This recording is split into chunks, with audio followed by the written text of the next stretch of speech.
Good evening traders, good evening investors. This is Siyad Ilikkal. എല്ലാ ദിവസവും വൈകിട്ട് 7 മണിക്കുള്ള മാർക്കറ്റ് ന്യൂസിലേക്ക് കിടക്കാം. ഇന്നലെ നമ്മുടെ market especially financial sector, banking sector എല്ലാം തന്നെ ഈവൻ മിഡ് ക്യാപ് നിഫ്റ്റി എല്ലാം തന്നെ 1% റാലി രേഖപ്പെടുത്തിയ ഒരു അവസ്ഥയിലാണ് ഇന്നലെ ഉണ്ടായിരുന്നത്. എന്നാൽ അതേ ഫിനാൻഷ്യൽ സെക്ടർ, അതേ ബാങ്കിങ് സെക്ടറിൽ ഇന്ന് പ്രോഫിറ്റ് ബുക്കിംഗ് കണ്ടു.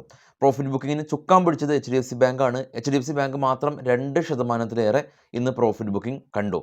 ഇന്ന് നിഫ്റ്റിയും മറ്റുള്ള എല്ലാ ഇൻഡെക്സും നെഗറ്റീവിൽ, റെഡിൽ ക്ലോസ് നടത്തിയിട്ടുണ്ട്. ഇന്നലെ നമ്മുടെ മാർക്കറ്റ് ക്ലോസ് നടത്തിയതിന് ശേഷം മാർക്കറ്റ് ഓൾറെഡി ഓൾ ടൈം ഹൈയിൽ ഉള്ള മാർക്കറ്റ് പോസിറ്റീവിൽ തന്നെ ക്ലോസ് ചെയ്യാനായിട്ട് സാധിച്ചിട്ടുണ്ടായിരുന്നു. എന്നാൽ ആ ഒരു പോസിറ്റിവിറ്റി നമ്മുടെ ഏഷ്യൻ മാർക്കറ്റിൽ കണ്ടില്ല.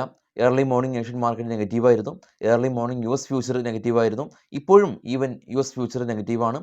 ട്രംപിൻ്റെ താരിഫ് ഹൈക്ക് ഫിയറുകളെല്ലാം തന്നെ എൻറ്റയർ ഗ്ലോബൽ മാർക്കറ്റിനെ അഫക്റ്റ് ചെയ്തിട്ടുണ്ട്. ഇന്ത്യൻ മാർക്കറ്റിലേക്ക് വരുമ്പോൾ ആ ഒരു ഫിയറിന് കുറച്ചും കൂടി ബലം കൂടും. കാരണം ടെസ്ലയുടെ കടന്നുവരവ് കഴിഞ്ഞ ഒരു 8 ദിവസമായിട്ട് ഇന്ത്യൻ ഓട്ടോമൊബൈൽ സെക്ടർ നെഗറ്റീവിലാണ്. ഓൾറെഡി തന്നെ ഈ റൂറൽ ഏരിയയിലെ ഡിമാൻഡ് കൺസേൺ കാരണം FMCG ഇടിവിലാണ്.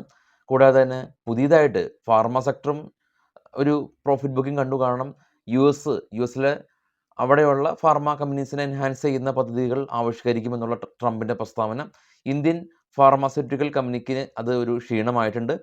അപ്പോൾ ഇനിയിപ്പോൾ ഇന്ന് ITC പോലുള്ള കമ്പനീസ്, നിഫ്റ്റിയിൽ നല്ല രീതിയിൽ വെയിറ്റേജ് ഉള്ള കമ്പനിയാണ് ITCയും ഫോൾ രേഖപ്പെടുത്തി. കാരണം ഈ ഒരു ടൊബാക്കോ കമ്പനീസിന് GST വർദ്ധിപ്പിച്ചു എന്നുള്ള കാരണം ആണുള്ളത്. ഗോഡ്ഫ്രൈ ഫിലിപ്സും ഇന്ന് 8% ഇടിവ് രേഖപ്പെടുത്തി. അതും ഈ ഒരു ടൊബാക്കോ ബിസിനസ് ചെയ്യുന്ന കമ്പനിയാണ് ITCനെ പോലെ. ഇനി NTPC ഇന്ന് 3% റാലി രേഖപ്പെടുത്തി. ശ്രീലങ്ക ആയിട്ട് ടൈപ്പ് ചെയ്തിട്ട് പുതിയ സോളാർ പവർ പ്രൊജക്റ്റൊക്കെ NTPC ആരംഭിക്കുന്നുണ്ട്. ഇന്ന് US ഫെഡറൽ ഓപ്പൺ കമ്മിറ്റിയുടെ മിനിറ്റ്സ് ഓഫ് മീറ്റിംഗ് ഉണ്ട്. ഇന്ത്യൻ സമയം 12 മണി, അതായത് ഇന്ന് 12 AM വരുന്നത്. US ഇനീഷ്യൽ ജോബ്ലെസ് ക്ലെയിമും അത് വരുന്നുണ്ട്. അത് ഇന്ന് ഇന്ത്യൻ സമയം 7:30 വരുന്നത്. അപ്പോൾ US നിന്ന് അല്ലെങ്കിൽ ഈ ഒരു ആഴ്ചയിലെ ഏറ്റവും പ്രധാന ഈവൻറ്റ് ഈ ഒരു ഈവൻ്റ് ആയിരുന്നു. മറ്റുള്ള ഈവൻറ്റുകളൊന്നും തന്നെ UK ഇൻഫ്ലേഷൻ ഉണ്ടായിരുന്നു. UK ഇൻഫ്ലേഷൻ ഹൈ ആയതുകൊണ്ട് ഇന്നലെ നമ്മൾ കണ്ടു ഡാക്സ്, ജർമ്മൻ മാർക്കറ്റെല്ലാം തന്നെ വലിയ തോതിൽ ഏകദേശം ഒരു 400 പോയിൻ്റൊക്കെ അടുത്ത് ഇന്നലെ ഡാക്സൊക്കെ ഇടിവ് രേഖപ്പെടുത്തി. അപ്പോൾ അതൊരു ഈവൻ്റ് ആയിരുന്നു. അത് പക്ഷേ ഇന്ത്യൻ മാർക്കറ്റിനെ അധികം റിഫ്ലക്റ്റ് ചെയ്തില്ല. കാരണം ഓൾറെഡി തന്നെ ഇവിടെ റിഫ്ലക്റ്റ് ചെയ്യാനായിട്ട് ഒരുപാട് റീസൺസ് ഉണ്ട്. പക്ഷേ ഈ ഒരു കാരണം, അതായത് US ഫെഡറൽ ഓപ്പൺ കമ്മിറ്റിയുടെ മിനിറ്റ്സ് ഓഫ് മീറ്റിംഗ്, അത് ഇന്ത്യൻ മാർക്കറ്റും എല്ലാ ഗ്ലോബൽ മാർക്കറ്റും വളരെയധികം കീനായിട്ട് വാച്ച് ചെയ്യുന്ന ഒരു പ്രധാന ഇവൻ്റാണ്. അപ്പോൾ ഈ ഒരു ആഴ്ചയിലെ ഏറ്റവും വലിയ ഇവൻ്റ് ഇതാണ്. മാർക്കറ്റിലേക്ക് വരുമ്പോൾ പ്രധാന അപ്ഡേറ്റ് ഇതായിരുന്നു. ഇനി നമുക്ക് ഗ്ലോബൽ മാർക്കറ്റ് ഒന്ന് നോക്കാം. ഏറ്റവും താഴെ കാണുന്ന ഡാക്സ് CAC 40 യൂറോപ്യൻ മാർക്കറ്റ് ഇപ്പോൾ ട്രേഡ് ചെയ്യുന്നത് പോസിറ്റീവാണ്. ഇന്നലെ ശക്തമായിട്ട് ഇടിഞ്ഞിരുന്നു. FTSE എന്നാൽ UK മാർക്കറ്റ് നെഗറ്റീവാണ്. എല്ലാ ഏഷ്യൻ മാർക്കറ്റും റെഡിൽ ക്ലോസ് ചെയ്തത് കാണാൻ സാധിക്കും. ഏറ്റവും ടോപ്പ് ചെയ്ത് മൂന്നാമത് ഗോൾഡ് $2,954 പെർ ഔൺസ് എന്ന നിലയിലാണ്. ബിറ്റ്കോയിൻ ഏകദേശം 97,000 റേഞ്ച് ഹോൾഡ് ചെയ്ത് നിൽക്കുന്നുണ്ട്. ഇനി കുറച്ച് സ്റ്റോക്കുകളുടെ വാർത്തകളിലേക്ക് നമുക്ക് പോകാം. ഇത് സ്റ്റോക്കുകളുടെ വാർത്തകൾ മാത്രമാണ്, ബൈസെൽ റെക്കമെൻഡേഷൻ അല്ല. റിലയൻസിനെ സംബന്ധിച്ചുള്ള ന്യൂസ് ഉള്ളത്, മോർഗൻ സ്റ്റാൻലി റിലയൻസിനെ അപ്ഗ്രേഡ് ചെയ്തിട്ടുണ്ട് എന്നുള്ള ന്യൂസാണുള്ളത്. ഇൻ്റലക്ട് ഡിസൈൻ അറിയുന്ന കമ്പനി, ഇവർ ലണ്ടൻ ബേസ്ഡ് ആയിട്ടുള്ള ഒരു ബ്രോക്കറേജ് സ്ഥാപനമായിട്ട് ഒരു പുതിയ ബിസിനസ് കോൺട്രാക്ട് സൈൻ ചെയ്തു. ബെല്ല് കമ്പനി, അവർക്ക് 1,292 കോടി രൂപയുടെ ഓർഡർ കിട്ടിയതായിട്ടുള്ള ന്യൂസ് ഉണ്ട്.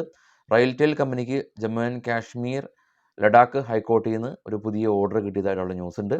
L&T കമ്പനി, ഹിൻഡൽകോക്ക് വേണ്ടിയിട്ട് L&Tയുടെ ഈ ഒരു ഹിൻഡൽകോയുടെ എല്ലാം തന്നെ വർക്ക് ചെയ്യുന്ന അലൂമിനിയം വിഭാഗം, ആ ഒരു വിഭാഗത്തിന് ഏകദേശം ഒരു 2,000 കോടി രൂപയുടെ ഓർഡർ കിട്ടി.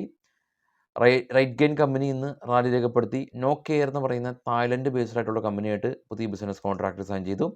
മഹാരാഷ്ട്ര സീംലെസ് കമ്പനി അടുത്ത ഈ ഒരു ഫിനാൻഷ്യൽ ഇയറിലും നെക്സ്റ്റ് ഒരു ഫിനാൻഷ്യൽ ഇയറിലും കൂടിയിട്ട് കമ്പനി ഏകദേശം 8% ഗ്രോത്ത് എക്സ്പെക്റ്റ് ചെയ്യുന്നുണ്ടെന്നുള്ള ന്യൂസാണ്. പേടിഎം കമ്പനി ഇന്ത്യയിലെ ആദ്യത്തെ സോളാർ സൗണ്ട് ബോക്സ് അവർ ലോഞ്ച് ചെയ്തു. അതായത് സോളാറിൽ പ്രവർത്തിക്കുന്ന സൗണ്ട് ബോക്സ്, അതൊരു പുതിയൊരു ഇന്നോവേഷനാണ്. Tata power company Amazon web സീരീസായിട്ട് പുതിയ ബിസിനസ് കോൺട്രാക്ട് സൈൻ ചെയ്തു.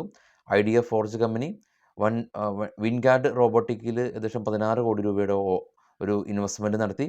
GE പവർ കമ്പനി 40 കോടി രൂപയുടെ ഒരു ഓർഡർ കിട്ടിയതായിട്ടുള്ള ന്യൂസ് ഉണ്ട്. വെസ്റ്റിയസ് ഇന്ത്യ കമ്പനി, ഇവർ സ്റ്റോക്ക് സ്പ്ലിറ്റ് ചെയ്യുന്നുണ്ട് ഫെബ്രുവരി 26 എന്നുള്ള ന്യൂസ് ഉണ്ട്. റാഡിക്കോ കൈത്താൻ കമ്പനി, ഇവർ അടുത്ത ഫിനാൻഷ്യൽ ഇയറിൽ 500 കോടി രൂപയുടെ സെയിൽസ് എക്സ്പെക്റ്റ് ചെയ്യുന്നുണ്ട് എന്നുള്ള ന്യൂസ് ഉണ്ട്. GRSCക്ക് 123 കോടി രൂപയുടെ ഓർഡർ കിട്ടിയതായിട്ടുള്ള ന്യൂസുണ്ട്. TCS കമ്പനി സെയിൽസ് ഫോഴ്സായിട്ടൊരു പുതിയ ബിസിനസ് കോൺട്രാക്റ്റ് സൈൻ ചെയ്തതായിട്ടുള്ള ന്യൂസുണ്ട്. Unicommerce, eco solution companies Ethos എന്ന് പറയുന്ന ലക്ഷറി വാച്ചിൻ്റെ അവർ അങ്ങനെയുള്ള വാച്ചുകളുടെ ഈ ഒരു സെയിൽസും സർവീസും എല്ലാം തന്നെ നടത്തുന്ന കമ്പനിയാണ് എത്തോസ്. അപ്പോൾ അവരായിട്ടൊരു പുതിയ ബിസിനസ് കോൺട്രാക്റ്റ് സൈൻ ചെയ്തു. ഡിക്സൺ ടെക് കമ്പനി ഗൂഗിൾ പിക്സലിന് വേണ്ടിയിട്ട് മൊബൈലിൻ്റെ കമ്പോണൻ്റ് എല്ലാം തന്നെ മാനുഫാക്ചർ ചെയ്യാനായിട്ടുള്ള ഒരു ബിസിനസ് കോൺട്രാക്റ്റ് ഡിക്സൺ ടെക്കായിട്ട് ഈ കമ്പനി ഏർപ്പെട്ടു എന്നുള്ള ന്യൂസാണ് ഇപ്പോൾ ഉള്ളത്. നാളെ രാവിലെ 7:00 പ്രീ മാർക്കറ്റ് ന്യൂസായിട്ട് എത്താം. എല്ലാവർക്കും ശുഭരാത്രി. Thank you.